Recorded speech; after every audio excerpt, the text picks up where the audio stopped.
Pro Life Without Borders with Sarah and Mikayla. Well, we are happy to have you back. So we are continuing to work on the streaming issue with the audio. So just Hang in there. Hang in there. It's going to happen. It's happening. It's happening.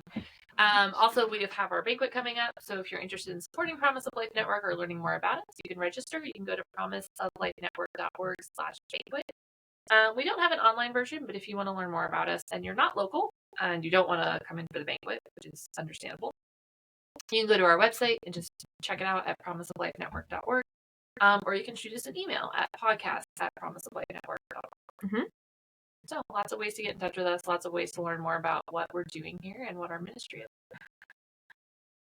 So today, and also keep sending in questions and comments and topics you'd like to see covered. So we have a couple topics that have been suggested. We have a couple questions, and we are going to keep working towards doing a Q&A. We're just waiting until we have enough different questions to kind of make up an entire episode. So if you have questions, please send them in. Or you can comment on the YouTube link or on the Facebook. Yep.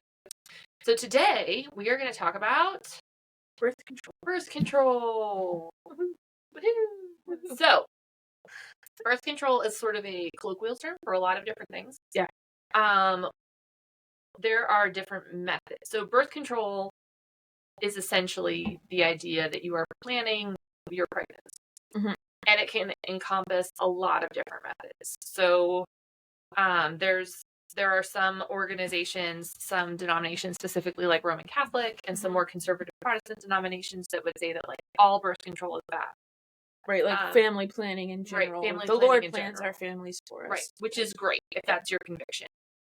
There are also people who would say natural family planning is fine, where you're charting your cycles and you're using that method, and then you abstain from sexual intercourse during a woman's fertile period to avoid pregnancy, or have intercourse during your fertile period to achieve pregnancy, and that would be fine. Again, that's great. I use natural family planning early in my marriage. And then there's other methods that are frankly a lot more popular. So sometimes they're called what I would call the barrier methods, like condoms, diaphragms, female condoms.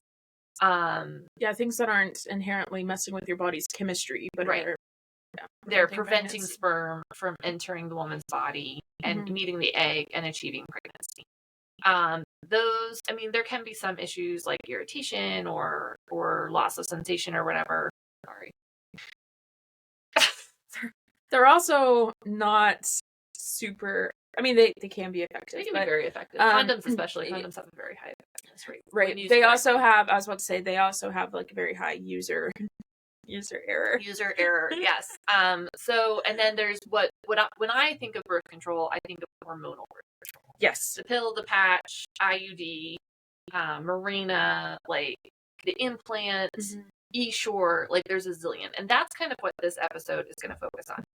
So, whatever your convictions are regarding family size, whether you're hey, we're going to have as many children as God sends us, and we're not going to do anything about it, or we do believe it's okay to manage family size, so we're going to use the barrier method. That's your business, right? But there are some serious problems with hormonal birth control, and that's the thing that we want to talk about today. And it's part of the problem is too, it's sort of used as a Band-Aid for all female problems.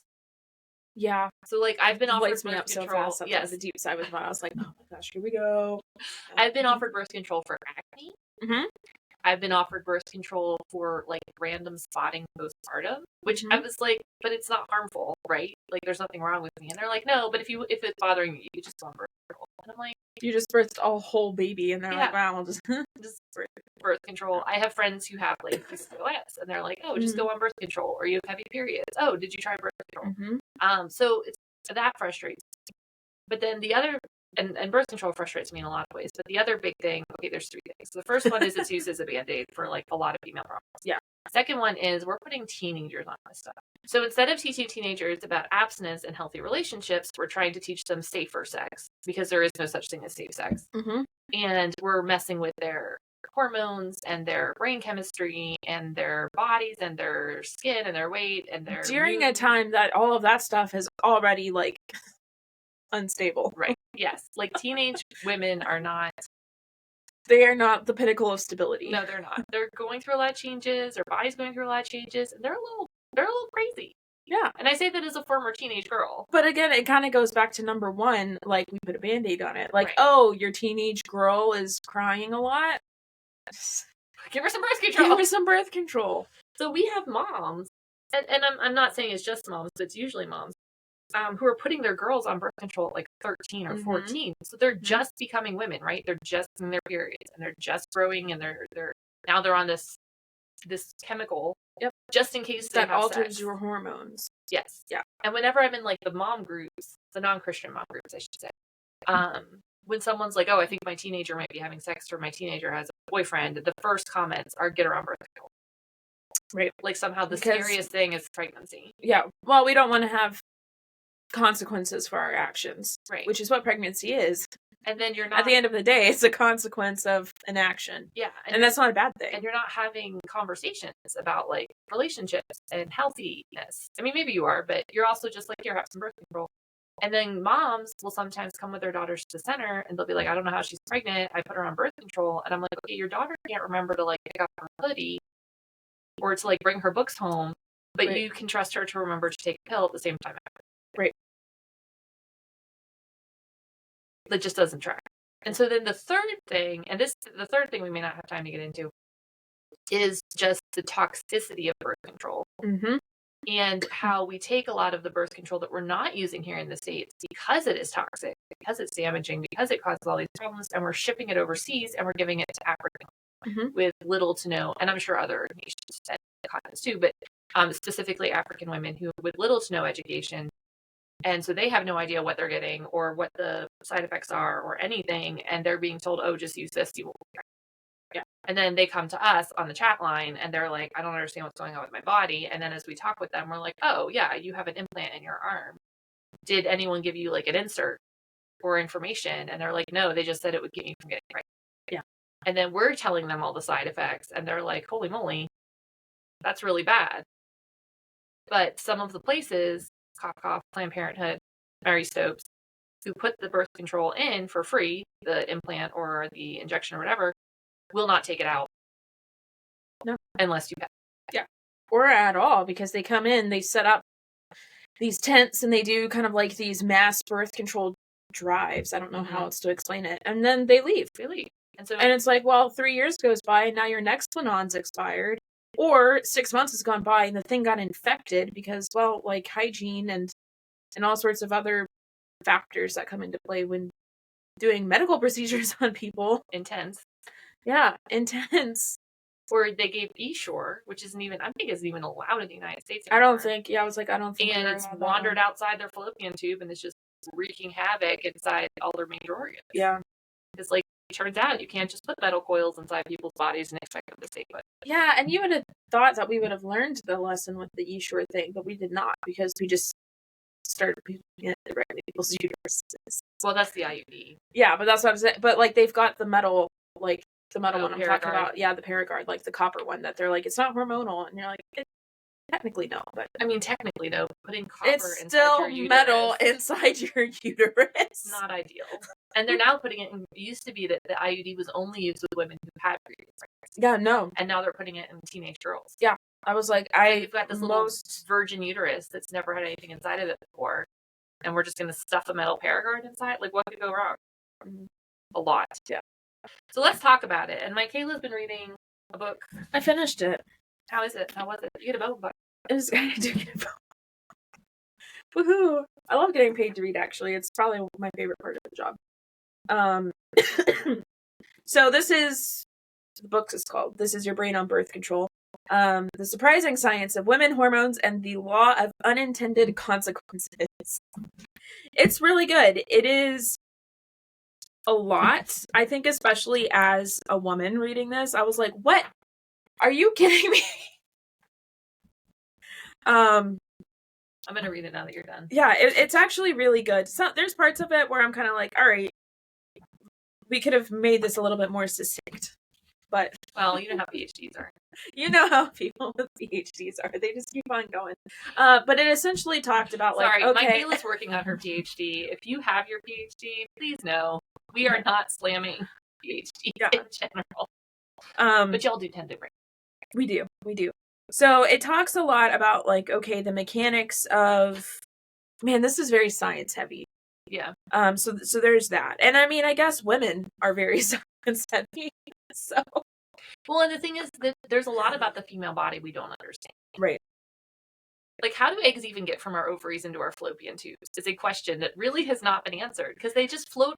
They have like a moment in time where they're just like free floating. Yeah. And then they just get like boop, right into the fallopian tube. And like, how does that happen? I mean, the fact that anyone can get pregnant is a miracle, much less all the time. Yeah. And so this also rambles just a little bit. Again, PhDs. But also like there's just so much that to try to put all of it into one book is very difficult. Mm-hmm. So it does feel a little scatterbrained just because everything is connected. Like they talk about steroids and like the hormones that are in steroids and how we got those, and it turns out it's like testosterone, and I'm like, what? Like,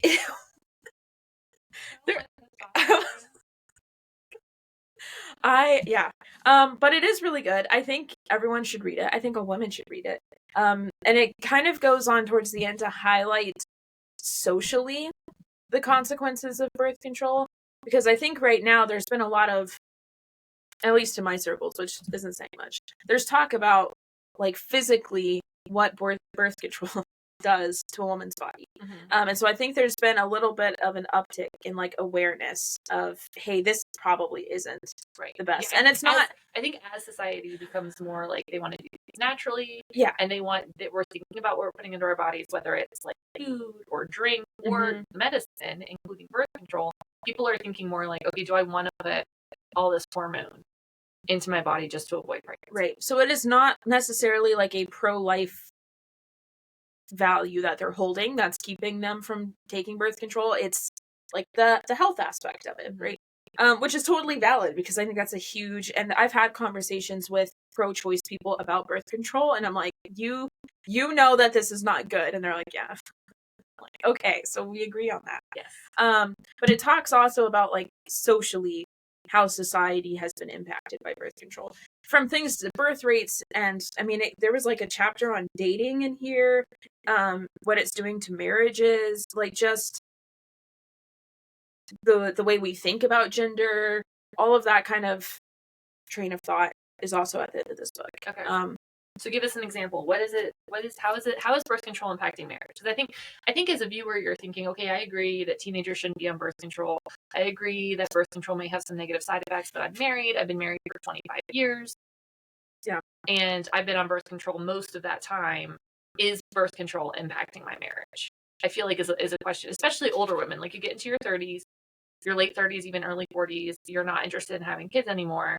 You know, you've had your family, you have your kids. And so your first thought is, okay, now I'm going to go on birth control.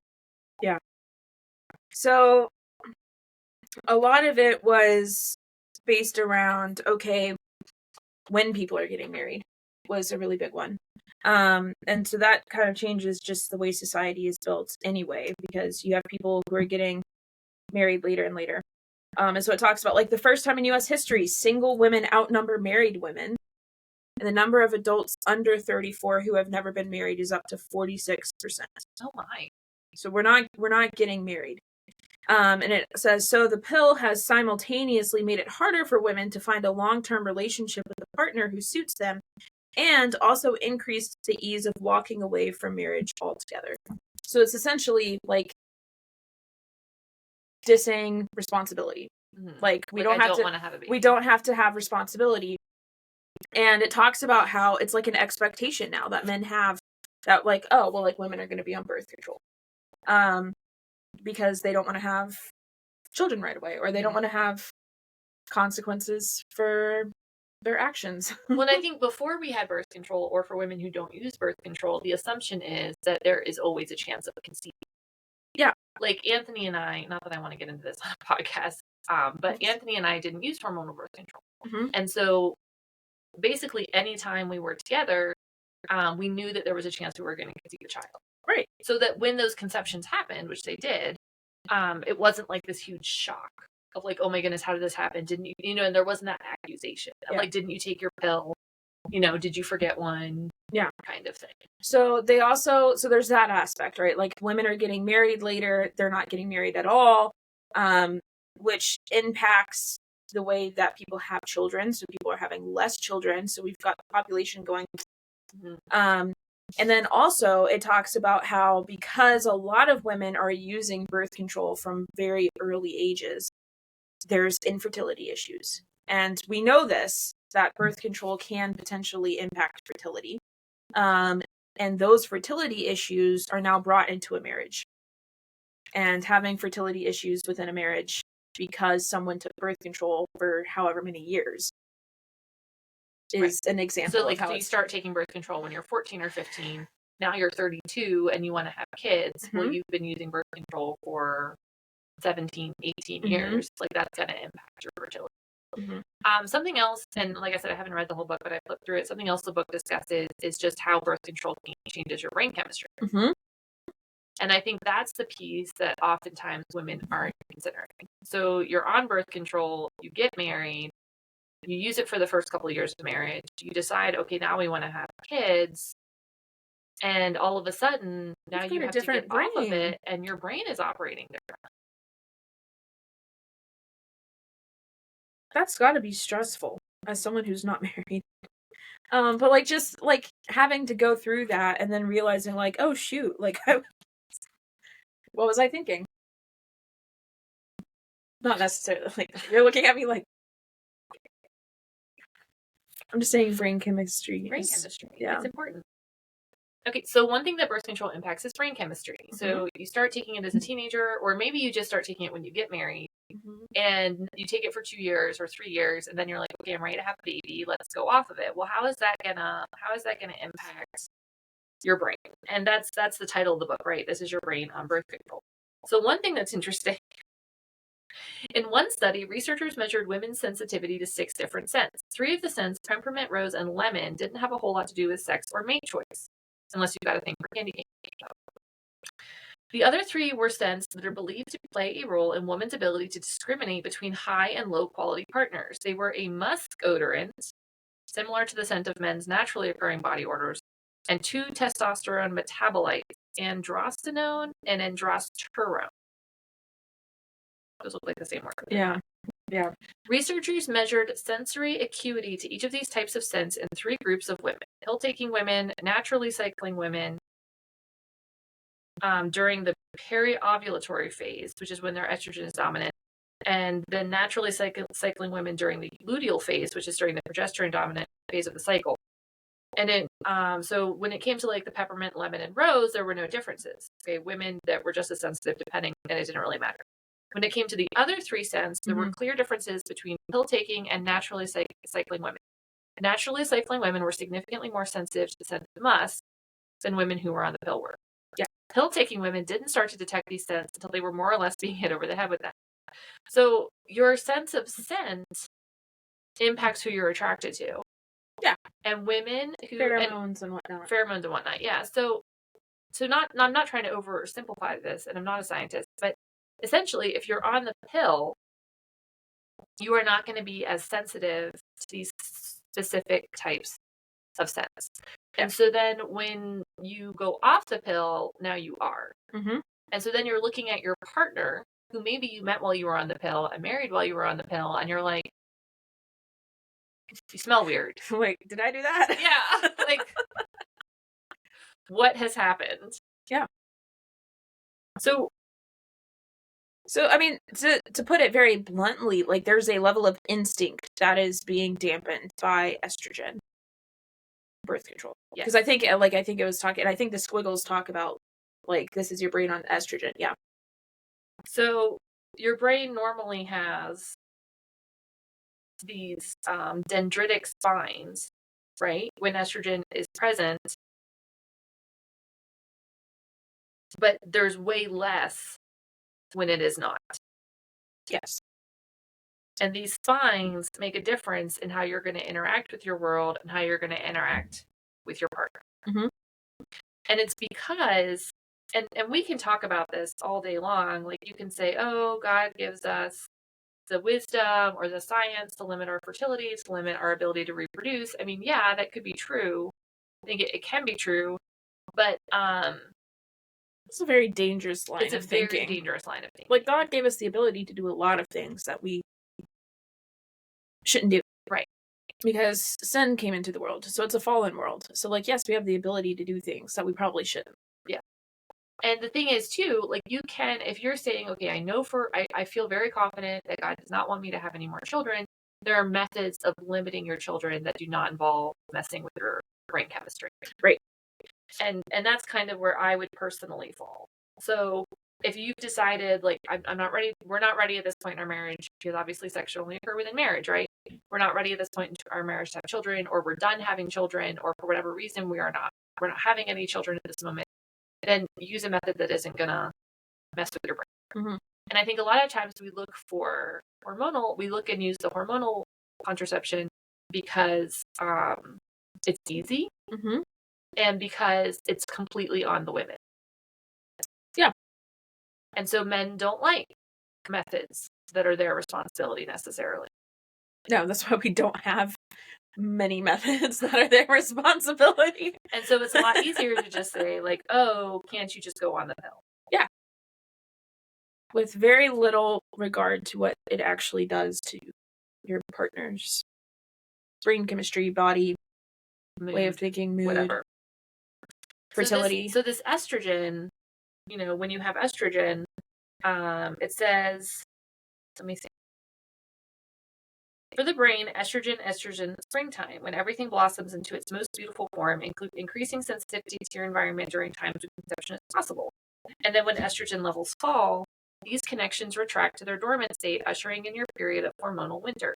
So although it is possible that pill-taking women simply care less about the cues to high genetic quality than naturally cycling women do, it's also possible that pill-taking women simply don't notice the difference between men who have the good gene markers and those who do not, or both.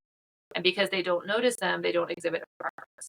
Because pill-taking women's brains are in a perpetual state of hormonal winter, their sensory activity may not be attuned to genetic quality and compatibility cues in the same way that naturally cycling women's brains are. Mm-hmm. Regardless of the reasons, these differences can potentially mean trouble for women if they choose their partners while on the pill and then go off it. Mm-hmm. The idea that there is innate wisdom in our mate preferences and that they will help guide us towards men who are healthy and compatible raises the possibility that choosing our partners when we are on the pill may cause problems when it comes to reproduction. Yep. And, like, that's not us saying it. This is a super smart PhD who's saying this, okay? I'm literally reading from the book. Well, and again, and it's not us, like, being, because I do feel like sometimes people don't want to have the birth control conversation because they think it is inherently a pro-life issue. Right. And I think you and I both would agree that, like, this is a pro-life issue in the respect of hormonal birth control. Like, Mm-hmm. there are some aspects of it that we would say this is a problem morally pro-life. This is a basic health issue. It's a biology issue. It's a biology issue. Yeah. Like, so it's, like, it's not good. And the thing is, okay, so let's say that you do decide, like, you're married, we covered that, you're only having sex if you're married, and you had 3 beautiful children, and you are 32, and you're like, I don't want any more kids. I'm going to go on birth control. Do your research. Yeah. So read the books, read the articles, read the studies, and read the insert. So the other issue with birth control, and this is usually what pro-lifers talk about. Yeah.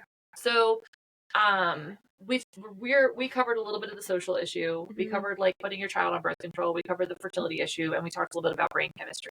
Way more we could talk about, but we don't need to. Like, there's tons of stuff out there on it. Mm-hmm. The thing that typically is what pro-lifers talk about with birth control, which is what needs to be talked about, is the fact that a lot of the hormonal methods have an unknown effect on fertilized eggs. Mm-hmm. And so for a long time, the pro-life community would say that birth control absolutely prevents a fertilized egg from implanting. Right, so they were abortifacient. Yeah, essentially. Is, like, the term you'll hear. Mm-hmm. And I even read, like, back in the day, and this was probably, like, 2008, 9, 10, when I was first married. Is that considered back in the day now? I believe so. Oh. Like, I was thinking, like, back in the day as, like, the 90s. It's like and I'm 16 years ago now, 17 years ago. Okay. Do you need a moment to wrestle with that? I'm, like, buffering. I'm like... We're old, Mikayla. I know. So So, a lot of pro-lifers were saying, like, that if you use a hormonal birth control, you could be having a very early abortion, meaning a fertilized egg is not implanting every month. Yeah. And that's probably not true. Right. But the thing is, nobody really knows. Yeah. Like, we've already covered this. Science is only, like, moderately sure about how a woman's body works. We're taking educated guesses at best. Yes. And so, could your birth control, your pill, your patch, your implant, your injection, your IUD, your Mirena IUD, prevent a fertilized egg from implanting? Mm. It could. It may not, but it could. Now, if you're talking about Paragard, that's a whole nother ball of wax, because Paragard absolutely does prevent a fertilized egg from implanting. That's the copper IUD. Mm-hmm. And I've talked to so many women, because I'm thinking, like, oh, if I told women this, if I tell them that this could happen, they'll be like, oh my goodness, I'm not going to need birth control anymore. And they do, and it's typically something along the lines of, like, oh, but, God's sovereign, and so if I'm on birth control and he wants me to get pregnant, I'll get pregnant anyway. Which feels like a little bit of a cop-out. Yeah, well, and if we're saying that life begins at conception, then, like, you have to believe that life begins at conception. Right. Like, you can't be like, well, 2 weeks is early enough. Right. Like, it's early enough. Like, if it was a fertilized, it's only by, like, a couple of days. It's either conception or it's not. Right. And the thing is, we don't know. Yeah. And the makers of birth control don't know. No. Because we can't. They'll tell you they don't know. And if you read the insert on your birth control, it says that birth control can potentially operate by preventing your fertilized egg from implanting. Like, it's not some pro-life book that's telling us this. It's the literal insert on the birth control. Mm-hmm. The other thing, and I have had this happen to friends of mine, and it makes me very angry on the inside, is they were using birth control, and then they went to their doctors, and they were like, I'm ready to get pregnant now. And the doctor was like, oh, you can just go off your birth control and start trying. And you should not. You should give yourself several cycles of using, like, at least 3 cycles of using a barrier method, because I have friends, and I don't, it's not an exaggeration when I say a lot, who had extremely early miscarriages when they were trying to achieve pregnancy, because they essentially got pregnant right after they stopped using birth control. Their uterine lining was way too thin to support a pregnancy, and they miscarried. Yeah. And so then I'm telling them, after the fact, hey, this could have happened because you didn't give yourself enough time. And sometimes even their doctors would say, oh, that happens sometimes after you go off birth control, but they didn't tell them that before. Right. My doctor, because I'm a girl going to a doctor, so we have to have these conversations, even though I'm like, this is not. And you're like, I'm not having sex. And they're like, we don't believe you. Like, this isn't a concern of mine at the moment. But 6 months is like what, and I also just like chit chat with my doctor about stuff like this, because she knows where I work. She's really cool. Oh, okay. So she knows where I work, and so she's always like, did you have any questions? So she's like, well, not about me. She's like, did you hear about like this, like case or whatever, or like, hey, how are you guys doing after like this thing? And I'm just like, girl. And so 6 months is what they typically tell women at my doctor's office. Like, if you're off birth control, it's at least 6 months for your hormones to like level back out. You could probably get away with it earlier, but like 6 months is what they're saying. And I would guess it has something to do with how long you've been using it too. Yeah. If you've been on birth control for 15 years. Yeah. That's different than 2 or 6 months. Right. Or 3 years, or whatever. Yeah. So we talked about a lot. And neither of us are birth control experts. Neither of us have ever used hormonal birth control. But like, be aware is my recommendation. If you are using birth control, regardless of how old you are. Okay, so maybe you're sitting there thinking, oh, I've been on the same pill for 10 years. I'm done having kids. I'm not worried about my fertility. Be aware, like, do the research. Like, maybe this isn't something that you want to do anymore. If you have a teenage daughter and you're thinking like, oh, I want her to be on birth control just in case she decides to have sex, have conversations with her and talk about like relationships and talk about abstinence and talk about boundaries and talk about her chemistry. There's actually a really good book, but it's called The Happy Girl's Guide to Being Whole.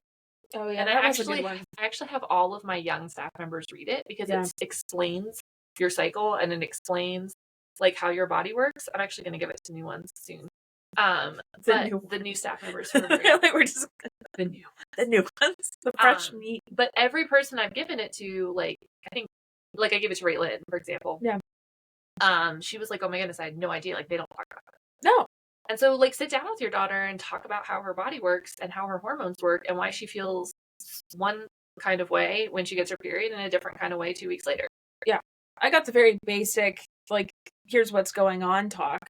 But not like so it turns out you have like 4 phases and yeah, like there's like the luteal phase, and then there's the, and all of my friends are like learning this information now as we're 30, and we're like, oh man, like this is so cool. Our poor guy friends in the group chat, they're just like, this is harmful and painful, and I don't want to hear. But they should know it too. But that's what we're like, no, we're gonna openly talk about it, because I feel like there was like a phase where like we can't talk about the period stuff because like the guys are here, and now we're just like, ladies, I'm in my luteal phase.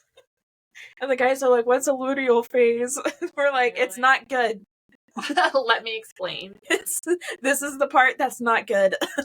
So yes, men should be aware of their partner's cycle and how her cycle it's basic anatomy. Yeah, impacts her mood, impacts her desire, impacts her emotions. Sorry.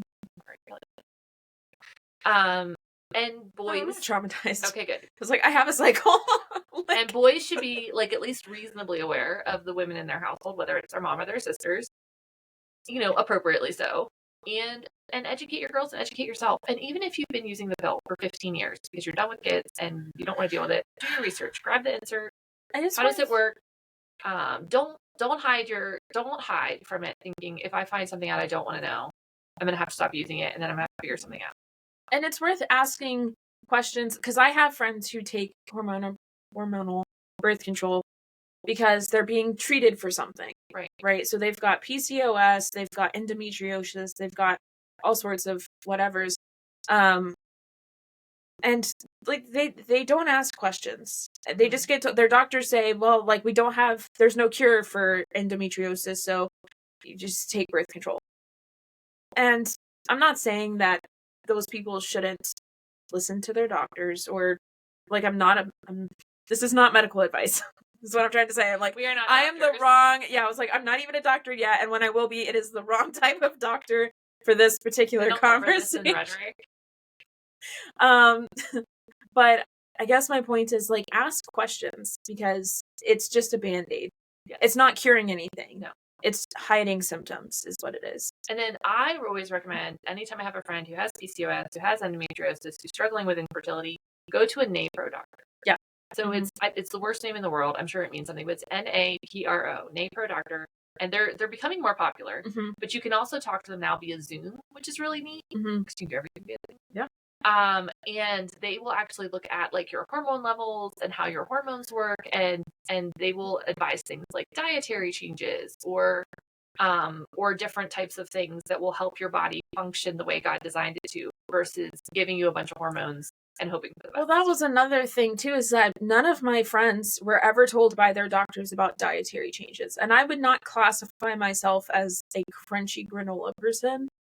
I'm pretty just kind of like run of the mill, like, I don't know. Yeah. I mean, I try to eat healthy. Yeah, I was like, I like to eat healthy. I like making things at home. I'm not like conspiracy theory level of crunchy. Yeah.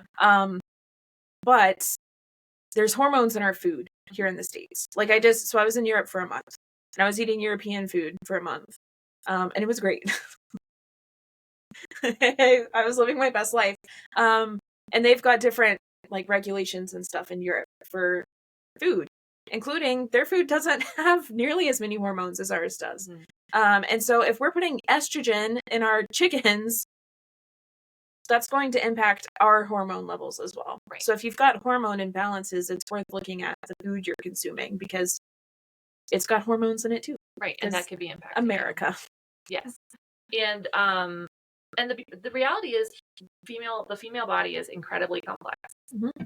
It's a mystery to medical science, but God in his infinite wisdom designed us this way.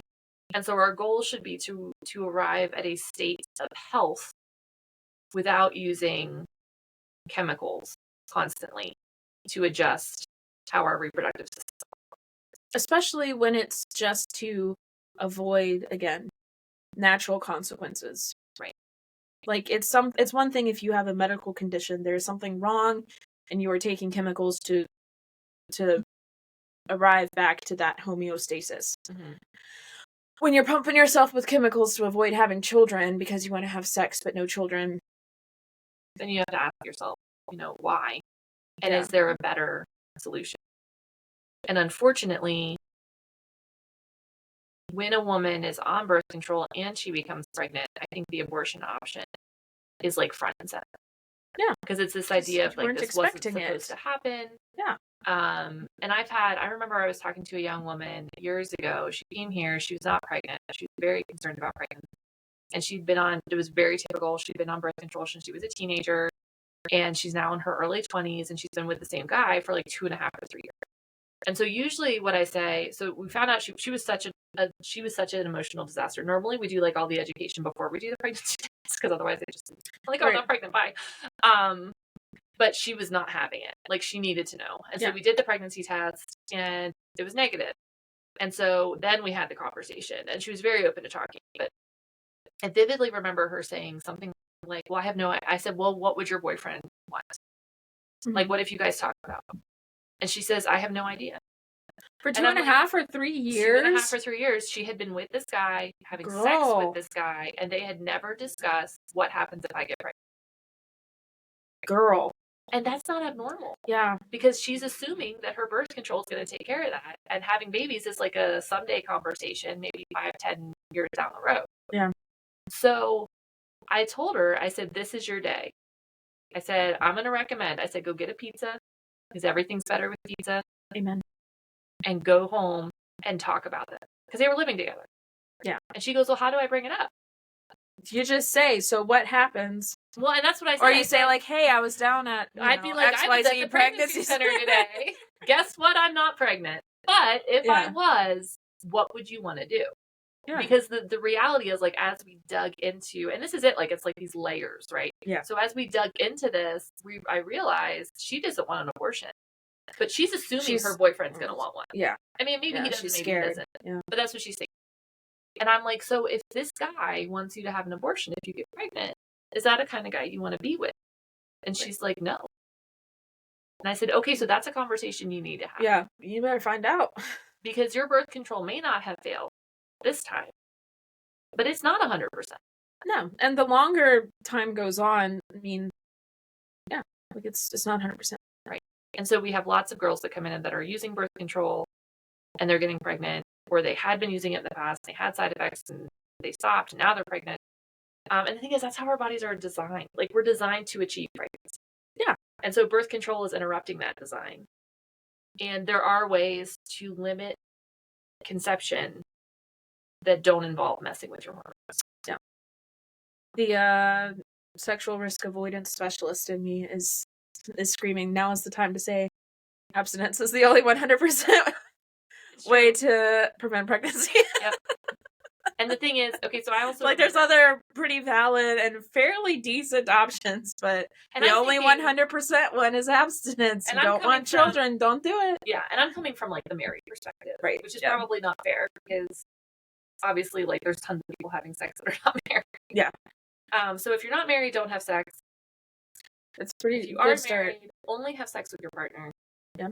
If you're on birth control, look at it. Really look at it. Look at the insert, read the books, read the articles, find out what it's doing to you, have a discussion with your husband. Is this what we want to do to my body? And I guess be prepared for your brain to change if you come off with it. Yeah. And if your husband all of a sudden starts smelling funny, I don't know what to tell you. Stick it out for 6 months. Stick it out. They'll give you something. Do not end your marriage in the first 6 months that you've stopped birth control. No matter how crazy you get. But I mean, don't end your marriage. Stay married, have sex with your husband, don't have sex with other people, check out your birth control, and have a baby, man. They're really cute. They're super cute. I ran into a friend of mine at the fair, and she has a baby. And I was like, so when's the next one coming? And she's like, we're working on it. Like, she's just... That makes me so uncomfortable. I can't. No, we're very close. Like, I would not ask. I love that for you guys. I had one friend one time. I didn't even ask. Because I don't want to know. Ultimately. But she's just like, yeah, well, we've just been really trying for a baby.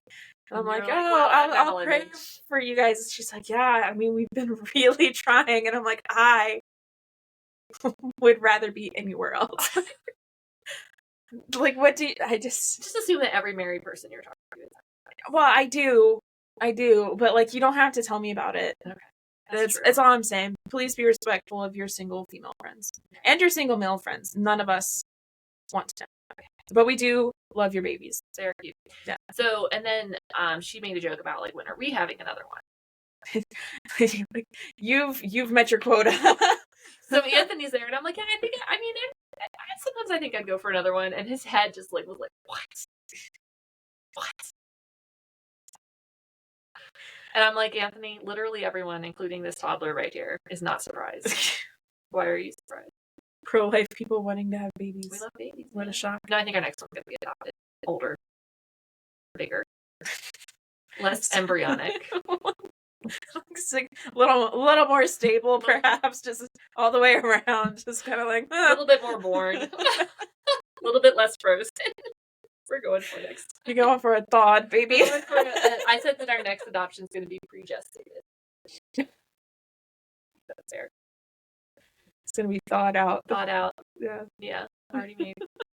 Anyway, that's your charge for today. Do we have a Jesus moment? We should. I think that the Bible is very clear that children are a blessing from the Lord. Yeah, that's the thing.